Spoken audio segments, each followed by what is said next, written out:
While I do believe that there's a lot of value in following your gut, I think it's easily confused with you using your emotions to make decisions, and this especially at work. And I think it's important to know you simply can't rely on just your emotions to make key decisions or solve problems. And it's another risk that high EQ leaders face, just giving too much deference to their personal emotions or even those around them.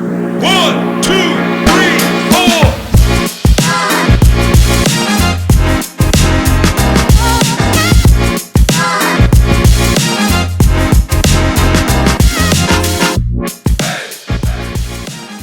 Welcome to the Emotional Intelli-Gents Podcast, a podcast where we explore the intersection of emotional intelligence and leadership. And whether you're a seasoned executive or just starting out in your leadership journey, we're going to share practical tips, inspiring stories, and expert insights to help you develop your emotional intelligence and achieve your goals. So sit back, relax, and get ready to take your leadership skills to the next level. I'm Ismail. And I'm Sameer. Hey, Sameer. So in a previous episode, we made the convincing case for why emotionally intelligent leaders are generally more successful than those who exclusively have high EQ or leaders that just lack the general skills to build trust in teams because they're highly technical, right? And we explained how some leaders have just like innate skills that lends itself to high EQ, right? And there's just others that don't. They just don't have those qualities. And it's fair to say that this podcast in its entirety focuses on building EQ and how we can share that with others, right? But there is something that people need to be aware of. And there's this risk that we're painting this false picture where emotionally intelligent leaders have the whole world figured out, right? Or they don't struggle in their personal lives for that matter. Yep, absolutely. Or at work. And so, look, Ismail, you and I, we've spent our careers, and I would say even prior to work life, really since we were kids, it feels like, honing these high EQ skills of self-awareness, openness, empathy, relationship management. And whether we did it intentionally or not, at this stage, I think we can both be considered as high on the emotional intelligence spectrum, if you will. But despite this, there are emotional struggles that you and we face every single day, right? And we talk about it all the time.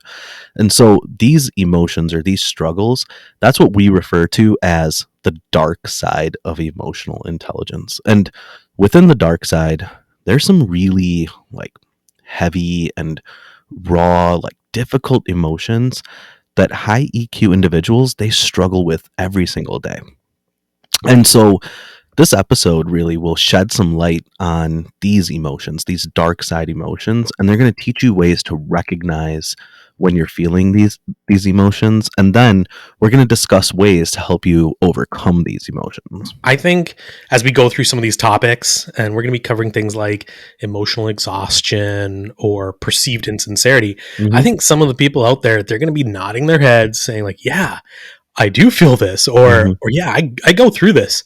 And hopefully they're also saying, and I really don't like these feelings. Yeah. And that's, that's the reason why I think it's such an important topic for us to go through. Yeah.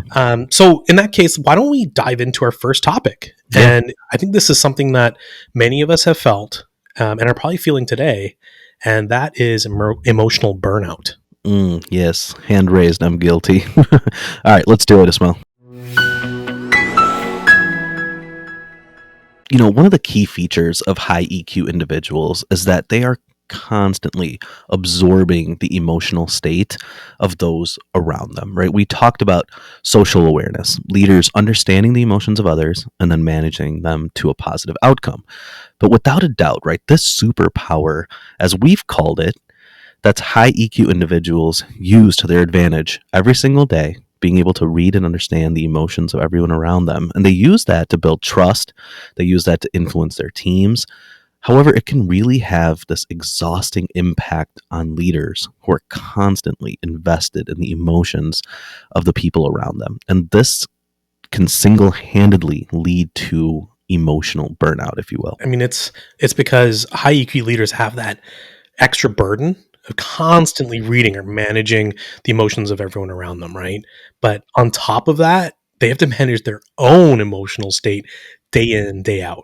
And, as you can imagine, this, at some point, it takes a pretty heavy toll on someone, right? And it could lead to some serious issues. And I think, in this case, burnout. Mm-hmm. And then, you contrast that with leaders who might lack that, je ne sais quoi of high EQ leadership. Can you please translate for those of us who didn't grow up in Canada? If come on, what je ne sais quoi is, that little bit of something, that little bit of spice that makes them unique. Gotcha. And so those folks that don't have that high EQ skill, they manage with an iron fist. Yeah. And it's like just single vision. They're going towards it, and they can easily, somehow, for some reason, they dismiss the emotions of everyone around them. So, in that case, like, what ends up happening is the emotional state of those low EQ leaders at any given time is just, we can say it's less taxed. And I imagine when their head hits the pillow at night, they probably have this false sense of comfort, or they're in this different reality, not caring how their behavior impacts other people. Yeah, absolutely. And from what we know, right, we would argue that this type of low EQ leader likely not maximizing the potential of his or her team. It's probably more likely to experience some kind of short-term success, but regardless, you're absolutely right? High EQ leaders, in contrast, are under tremendous and constant emotional burden that low EQ leaders may not be even feeling, right? These are just things that completely escape them. And that's why we're seeing so much burnout in the workplace today, right? Stress, anxiety, depression, detachment, it's all way up.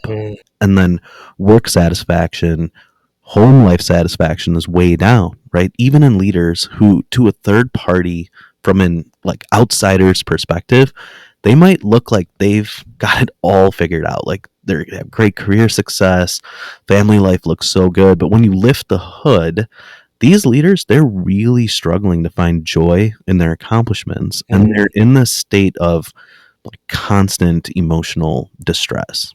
Yeah. On one hand, you have these EQ skills that are helping you in your journey, right? Sure. And to pretty much towards success. That's what we're getting at here. And then on the other hand, it can also be a cause of some real exhaustion, some emotional exhaustion. Let's take empathy, for example, right? Okay. It's so powerful in how it allows us to connect with people on such a deep level, but it's not really easy to listen to everyone's pain and suffering in one moment, and then all of a sudden you can disconnect from that in the next. I think you just end up carrying all of that emotion with you for a while. Yeah. I know that I'm personally guilty of this, right? There's so many days it feels like from the moment you wake up until the second you go to sleep, your head is just spinning. You're trying to manage the emotions of everyone around you, right? From coworkers to family to friends. And then you never have a second to process your own emotions because you're juggling everyone else's emotions so delicately, constantly, right? And sometimes you think man, how liberating would it be to just not care about anyone else, right? And deprioritize everyone, right? And just focus on yourself. But then deep down, you also know that doing that won't make you happy either. And so you get caught in this trap that essentially leaves you emotionally just exhausted. I think that's why self-care is so critical, just as a coping mechanism, right? For leaders, it's just, I think it's something really important. You have to take the time out to really, truly decompress in any way. It's whether you're exercising or spending time with your family, just whatever works for you. But to that end, what do you do when you feel this way? Because I'm sure a lot of listeners can relate to you. Yeah, no, that's a great question. I think for me, and I think I can safely, speak for you here, prayer, or for some people, this could be meditation or yoga. All of these things can really boost, can give you a real boost. But for me, stopping, praying, speaking out my struggles, that can be really cathartic. Hmm. And then, I find other ways to emotionally regulate. Like, I like writing down how I feel. It helps me a lot. Not technically like journaling per se, but when I'm feeling like really overwhelmed or just emotionally scattered, I'll just take out my iPhone. I'll open up like a blank note and I'll just write out affirmations. Like, quite literally, like, I'll type out everything's going to be okay. And then I'll list out why, and I'll try to make sense of why I'm feeling so overwhelmed. But for whatever reason, just that exercise of typing it out, reading it, rereading it. Like, I can give you an example. I was going on a vacation with my family, and we had a big work issue pop up like the morning that I was leaving. Of And, course. I'm trying to get myself, my kids out the door, catch a flight, stressful enough. And I remember, like, I get on the plane like 3 hours after this long journey from home. Hmm. I sit down and I'm just like, how am I going to make it through this vacation? Like, I was so stressed about work. And then I took out my iPhone, I opened up a note, and I just typed out 20 reasons why everything was going to be fine when I got back. And I read that note throughout my trip. I read it about 5 times on the plane. Then whenever like I got stressed out about that situation, I just popped that note up and I had like these affirmations in there, like, Perfect. like, and it actually really helped me a lot. So that's something that I can say is a little bit unique, something that I do personally that really helps For me sure. out. I mean, I think a lot of people, it's sage advice, right? Something Hmm. simple, Yeah. something you always have your phone on you. I mean, most everyone has their phone on them, so it's something that they can do. I totally hear you on the prayer route. I'd say, I think it's something that's really powerful, and like you mentioned, just general meditation falls into that category, right? Yeah. It doesn't matter whether you're using like one of those meditation apps on your phone. Like I was saying, everyone has their phone with them, Hmm. or if it's just your own style, right? Yeah. But another thing that really helps, at least for me, and this is both personally and professionally, is just like setting general boundaries. And Hmm. frankly, I mean, just learning to say no. Mm. Is it's a No is such a powerful and useful tool. I mean, it gives you the opportunity to be really intentional with communicating your limits to people around you. Yeah, no, that's so key. Setting those boundaries, being able to say no. I mean, it's something that I know that I can definitely work on, but it's really hard, right? Sure. Mhm. There's there is a real tangible cost to caring so much about your people. And when I say your people, I'm not just talking about your team. I'm talking about up and down the chain. I'm talking about your family, about your friends. And Mhm. emotionally intelligent people tend to care a lot. It is part of the fabric of who they are. And to be honest, they don't know any other way to lead or to Yeah. be. And what they're failing to realize is that while they're putting in so much of their energy to care about their people, there's energy draining from somewhere else within them. And it's usually that energy that person needs to keep themselves healthy. Well said. Well said. I couldn't agree more. I'm honestly guilty of that, and I'm sure we'll talk about that as well. But why don't we move on to some of the other struggles that a lot of people have? And I think another thing that high EQ folks experience is like this risk of an overemphasis on emotions. So, what do you think about switching gears? Yeah, let's do it. So, Samir, while I do believe that there's a lot of value in following your gut, I think it's easily confused with you using your emotions to make decisions, and this especially at work. Yeah. And I think it's important to know you simply can't rely on just your emotions to make key decisions or solve problems. And it's another risk that high EQ leaders face, just giving too much deference to their personal emotions or even those around them, right? Hmm. And this is generally when they're trying to make a difficult decision at work. It's something that they have to be really careful about. When you put an overemphasis on emotions, you end up, I think, impairing your decision making ability because you end up making like these impulsive and irrational decisions.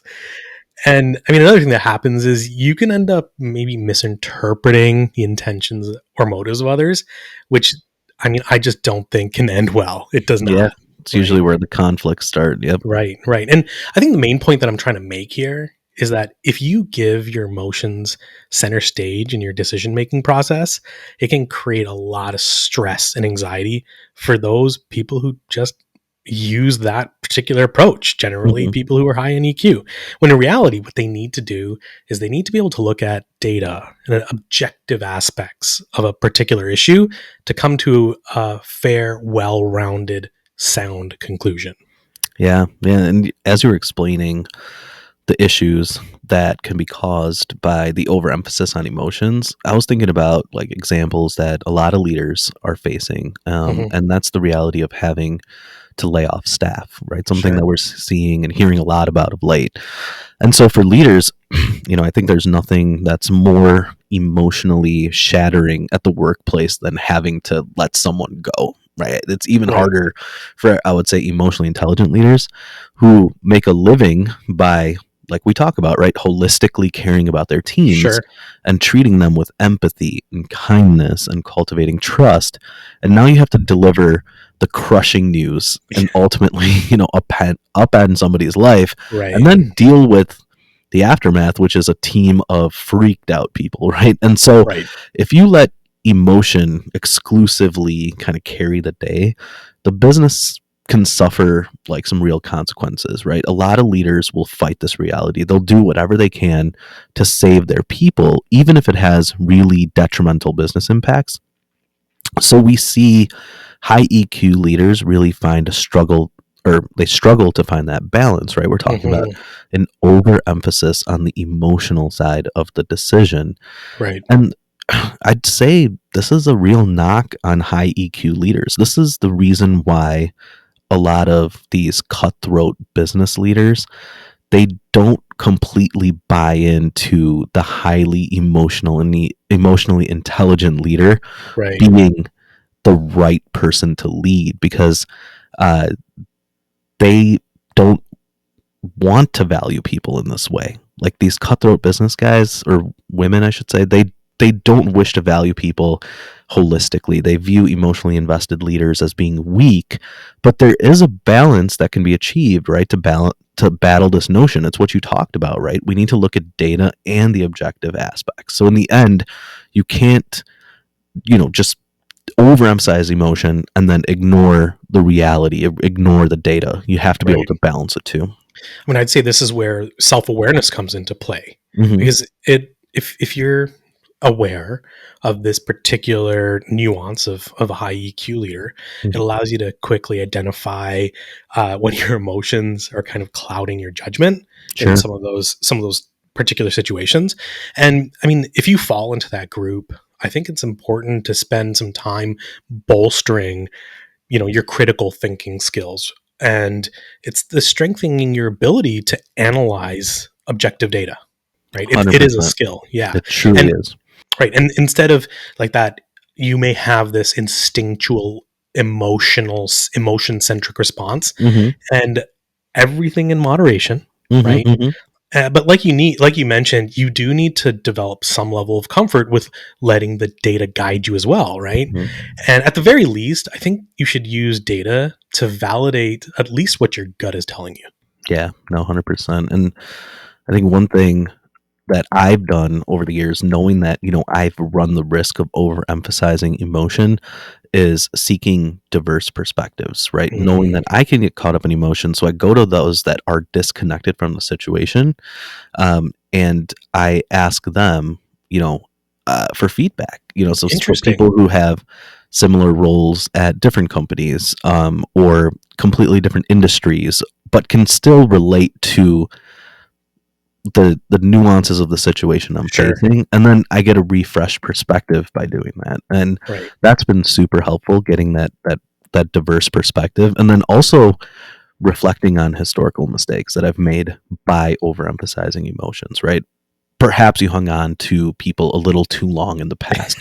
You Right. entered into like some bad contracts relying on emotion. You listened to some really bad biased advice by trusting someone too much. And so I'm constantly revisiting those instances to avoid making that mistake again. I'm like, not happening again. I relied on my emotions too strongly in that situation, and I'm not going to let that happen again. Let's look at the empirical data. Let's look at Sure. the realities of some of the of what we're seeing to drive this decision, not just the emotion. I mean, I'm just going to add something in there as you were saying that. If I had a choice, I was just thinking gun to my head, right? Mhm. If someone said you have a choice to make your data based on your gut or emotions or empirical data, I know for me, I'm going with my gut and Mm, emotions. I that's just interesting. I will hands down go with that. And I've been wrong. I've been Yeah, wrong yeah, plenty of times. yeah. But what I can tell you with certainty is that my gut and has been right more times than not. Hmm. And so that's for me. And I guess I'm almost defending a little bit taking the emotional response. Hmm. I'm not saying that you shouldn't take data into account.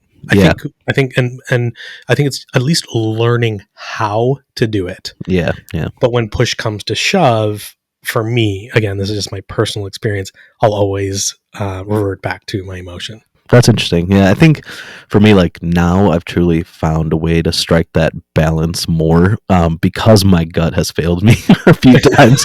So I have some wounds that I'm still Fair, yeah, licking, and for that reason, like I have to almost force myself to not trust my gut as much as I used to. fair. Um, but And I think again, yeah, that's where using the data to validate at least mhm. validate your gut. I think that's where it comes into play. Yeah, yeah, definitely.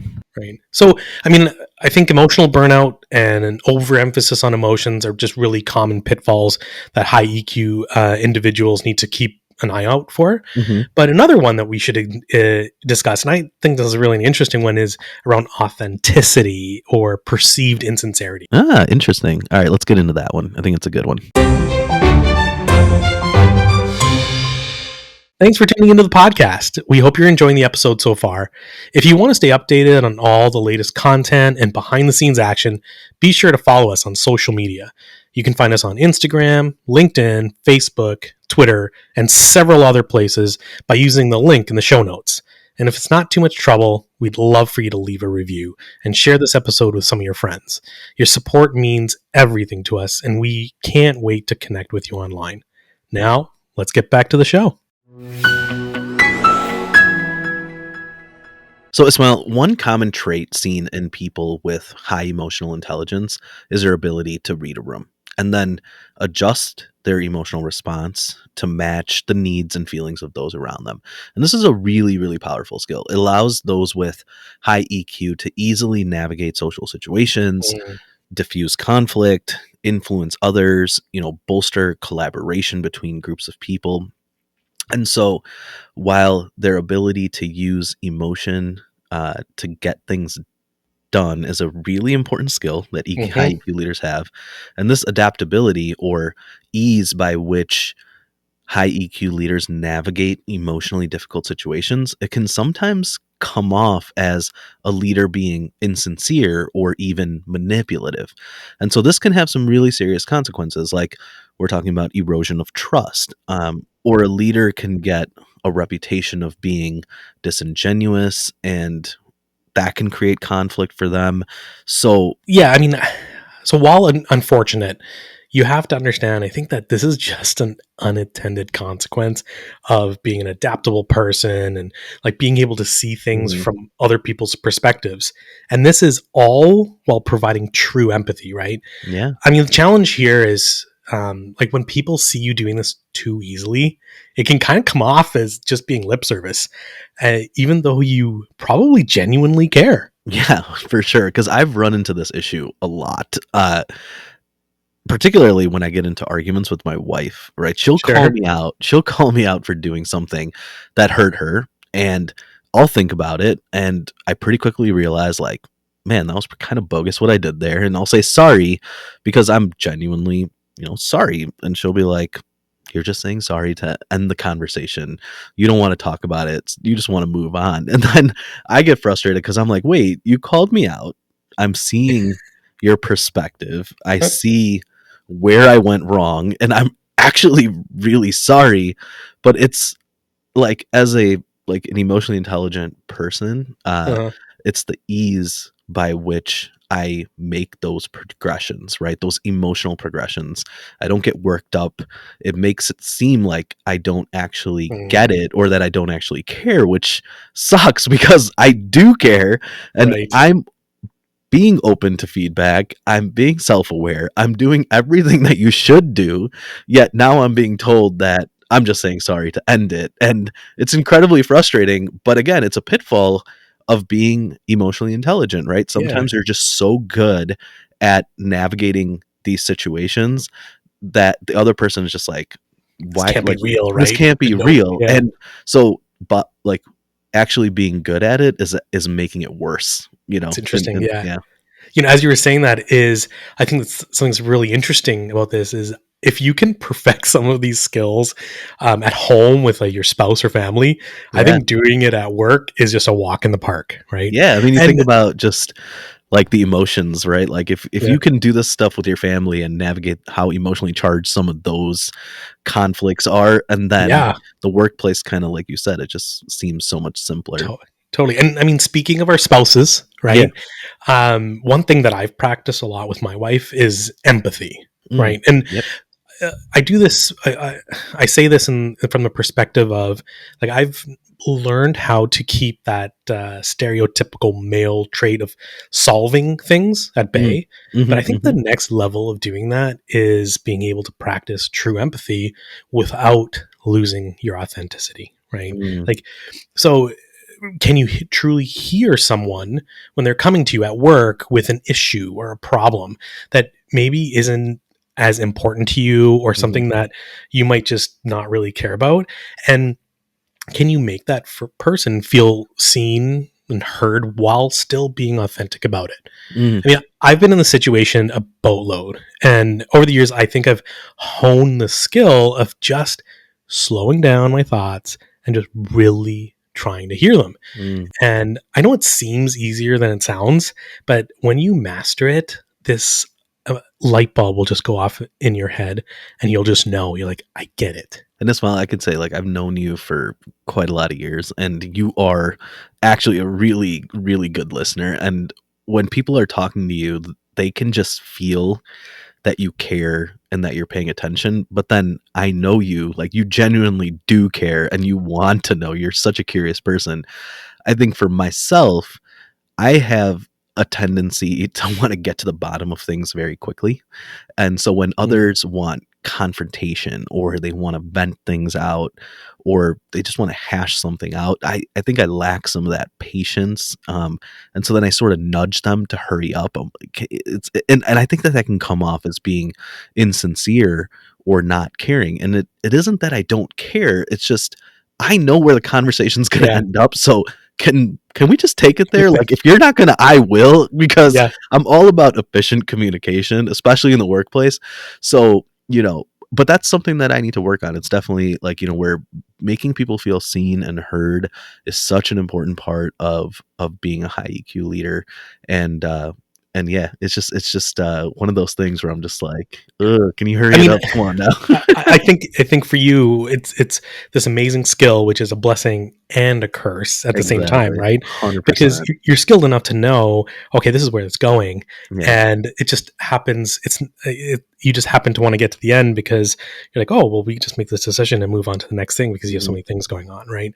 Yeah. But I think that's just a big issue that high EQ people run the risk of doing, and they're not even realizing that they're doing it. Right? They have no clue. Yeah. And I think high EQ leaders, they have this instinctual reaction of just being very intentional about making people feel seen and heard and just being really empathetic. Hmm. And I think that's what you're kind of describing there, but it can come off as just robotic and you might not even realize that you're doing it, right?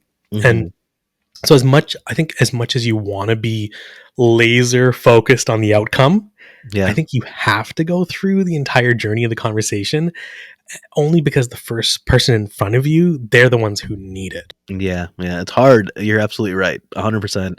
But it's easier said than done. It is, yeah. And I mean, I think this is a really interesting trap that high EQ folks can fall into, right? Mhm. And so I, for those listeners, I challenge you all to seek feedback and seek Mm. feedback on this particular topic from coworkers or even some of your friends and family, like someone who's going to just shoot it to you straight. Mhm.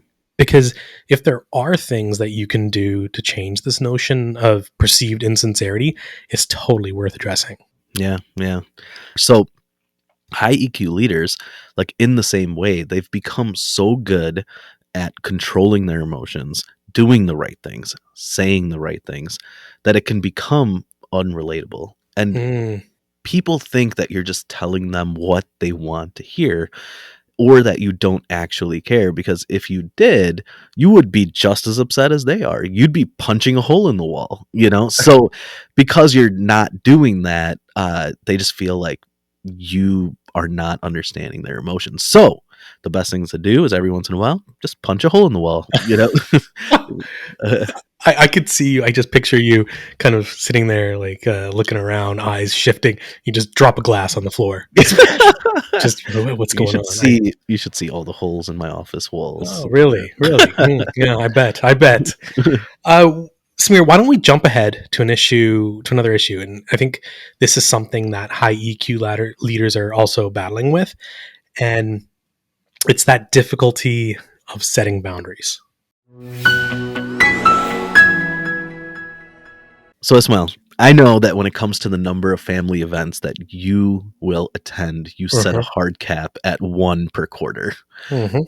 But how about work? I mean, do you struggle to set boundaries? Because I know with the family, you're the best at it. I do struggle at times, but first, let me address for those of you who know me, you understand what Samir is referring to, and you probably have experienced it firsthand. But for those of you who don't, I pretty much have a standing rule around family events, Yep. but specifically weddings. It's because our families are so huge. It feels like there's a wedding every 8 seconds. So I cap generally a wedding event at one per quarter. That's what we're talking about here. So That's great. but as it refers to my own boundary setting, it took me a while, but for the most part, I think everyone knows what some of my boundaries are, and they respect them.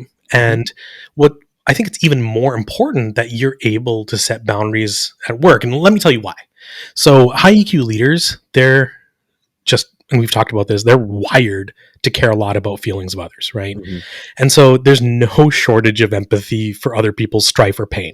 Like Yeah, that's there. It's an endless, boundless supply of that. And so that sure. what that trait ends up doing is like it's a critical ingredient for helping leaders create deeper connections with people. Mhm. But it can also make it really hard to set and maintain professional boundaries. Mhm. And Mhm. it's kind of like what I think, we've talked about this briefly, but that empathy boundary paradox. And high EQ leaders feel this heightened sense of responsibility for other people's emotions, and they just have this desire to avoid conflict. So in the end, they just struggle to set boundaries generally in the workplace. Yeah, yeah. And I can see that we want to care about our teams holistically and really be there Hmm. for them, but we also need to be able to manage them, right? Make sure that the work's getting done. We got to be able to hold people accountable when the work isn't getting done, Sure. and being able to do this regardless of whatever people are going through. And that's a real challenge, right? When a team member suffers, let's say, a loss, or they Hmm. might be going through some really difficult relationship problems, you want to be there for them because Hmm. you care, but you also need to ensure that the business is still running, that the work is getting done, and that what one person is going through isn't making the rest of the team suffer. And so you have to create boundaries around how much you need to know about Sure. someone's personal issues, And that might mean reminding them that, you have a responsibility to the full team Hmm. and not just the individual who's going through the grief, right? You tell them, I care, but I also have to care about these people too. Hmm. So while I'm here for you, like, understand that my decision making is going to be guided by what's best for the business while keeping in mind what's best for you, but I will have to balance the two. Sure. And I mean, there are plenty of ways of subtly and compassionately setting those boundaries Hmm. in those situations, because each situation is different, right? But some leaders not setting those boundaries can have some really serious impacts on your mental health. I mean, Hmm. you're again carrying the weight of your own personal problems, and then you're Hmm. adding on top of that other people's problems. I think it's only sustainable for so long, right? And Hmm. at some point it's not going to be possible. So you're going to end up feeling frustrated, or worse, like this feeling of resentment, because at some point you just feel overwhelmed, and sometimes maybe a little taken advantage of, Yeah. right?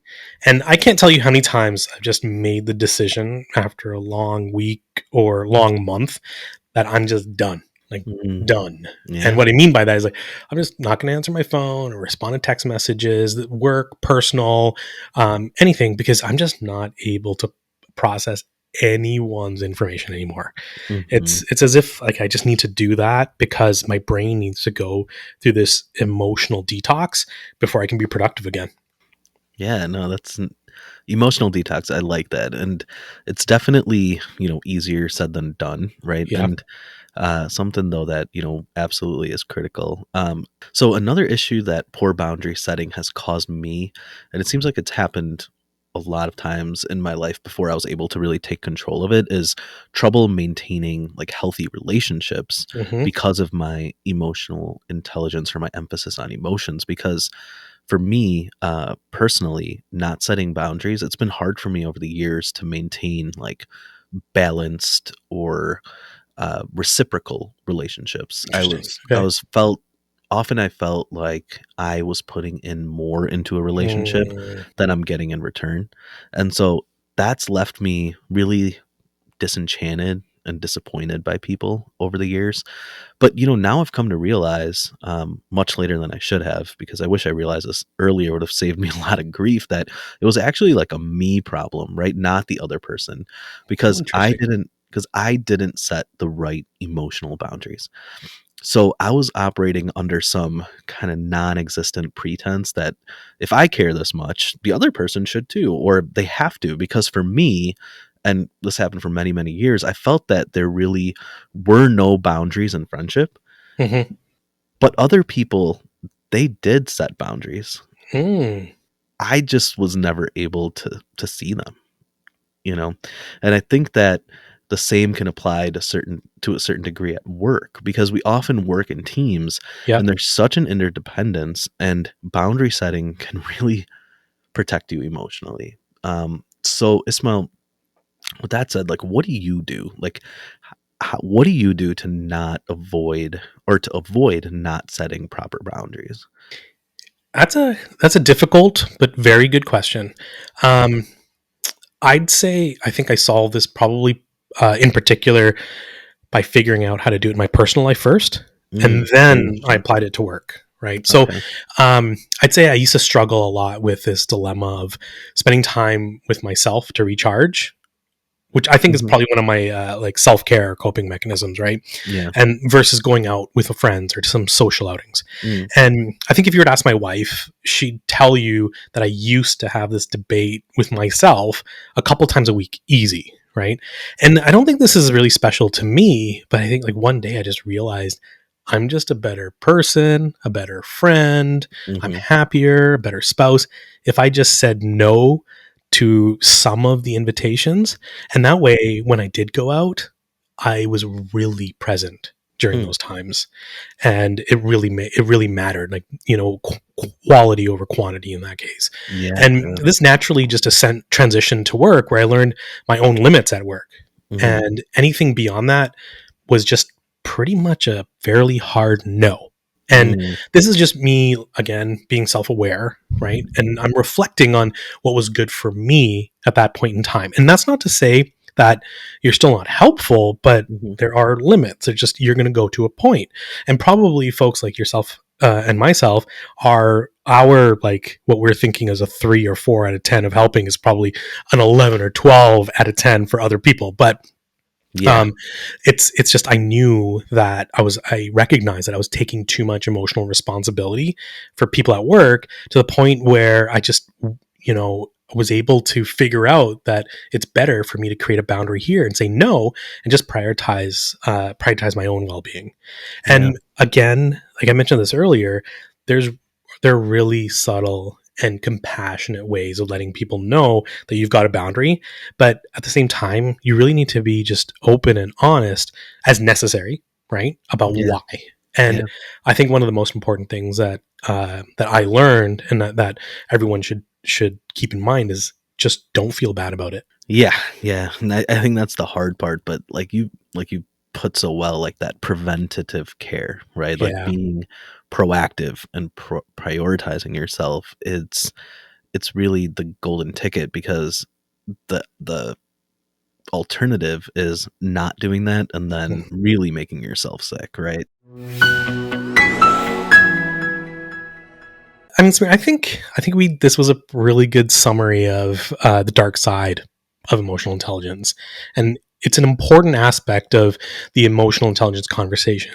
And I think as we build our skills to become high EQ leaders, we need to be acutely aware of these challenges that we talked about. Yeah, I agree. We talked about a few really noteworthy topics today. Uh, we explained emotional exhaustion and burnout. We talked about the overemphasis on emotion. We talked about perceived insincerity, and then difficulty setting boundaries, all of which are high EQ leaders are very prone to experiencing and struggling with, oftentimes without even realizing they're struggling That's with it. that's right. Yeah, and we hope that some of our personal experiences that we shared with you are helpful to you guys. And I'd have to say that it really starts with being self-aware. And I think the audience out there that's listening, I think you're in the right place to learn how to look out for these pitfalls. With, of course, the end goal being just to reduce your stress, reduce your anxiety, and as leaders, like, this is just one of the most important things that you can do. Thanks for tuning in to today's episode of the Emotional Intelli-Gents Podcast. We hope you found it informative and enjoyable. Don't forget to subscribe to our podcast on your favorite podcast platform so you never miss an episode. And if you have a moment, we'd really appreciate it if you could leave a review on your favorite platform. Your feedback helps us improve and reach more people. If you're interested in learning more about the topics we discussed today, be sure to check out the show notes for links and resources. You can find them by visiting our website. And if you have any questions or feedback, we'd love to hear from you. You can reach us by email at info@emotionalintelligence.com, or connect with us on social media by using the links in the show notes. Thanks, Sameer, and thanks to everyone listening. Until our next episode, remember this quote from David Allen, the author of Getting Things Done. You can do anything, but not everything.